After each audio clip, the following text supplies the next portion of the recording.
Well, it's been non-spoilers, but I gotta give something away, right? This is technically the season and perhaps series finale, but we'll see if they get back to the Nevers. So what is occurring? Well, I made a prediction in another video, but I decided to re-edit that because I think that would have given too much away, but I was right with my prediction, and it was fairly obvious that Joss Whedon went full X-Men. Final episode, well, turns out the Nevers are just the X-Men. Before, the Nevers were just X-Men in one location, but now we got X-Men everywhere, just like in the comics.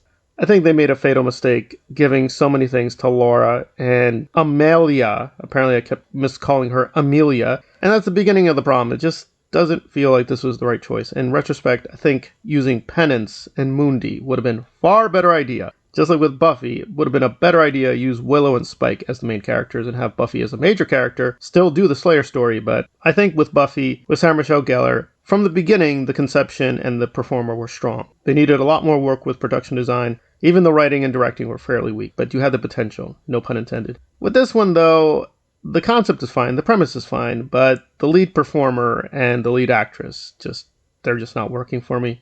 Just did not work for me. I don't hate Laura. I thought she was fine in Werewolf by Night, and apparently there's a big Outlander influence. I don't know Outlander. I keep hearing about Outlander. I know a lot of Buffy fans are Outlander fans. Seems intriguing. If I had the time, I would try to get into it. But I just got a remix of Outlander and the X-Men. Was it good though? Well, Malady was interesting for a while, Mundi, the Beggar King, even Nimble Jack. Again, I could map out exactly where this is from in the Whedonverse and X-Men, right? Nimble is like Gambit, Odium is like Juggernaut, so on and so forth. And of course, there's even clever touches, right? Because Laura's character's middle name is Alexis, who is the name of Angel Buffy actor, Alexis Denisov. So there were a lot of clever touches. If you are a Whedon fanatic, you're going to be like, oh, this is pretty funny stuff. However, in terms of the central story, it's just not there. It just felt like, what is the point of all this? Good ideas in principle, and we're getting sketches of characters, but even the characters that were more fully realized, it's not really their story. It's supposed to be Amalia and Malady's story. And even with Malady, I thought, like, okay, it was a brave decision to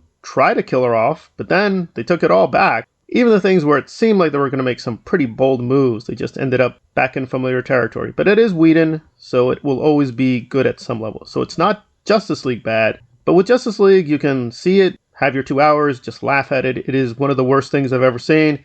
It is shocking Joss Whedon made it. This thing, though, is much longer, more boring, more drawn out. I do like British culture. I like British women. I like British history. So I didn't mind the Britishisms. But even at that level, it just felt like we never really got a period piece. It just seemed his construction of England, a kind of fantasy world of England. And a lot of British fans who have contacted through Twitter liked it, but I don't know if this would actually sell to a general public. So it just feels like basically his updated version of Dollhouse in a way. I have to stack it at this point. This is far below Angel, far below Buffy, far below Firefly. It just feels like a good idea in principle, and we need more for it to see if it really would have gone anywhere. But at this point, I'd say the finale is a 7 out of 10. You want to complete the story, see it, but we kind of all knew where it was going if you're a big Whedon fan. If you're a new Whedon fan, you will get a lot out of this.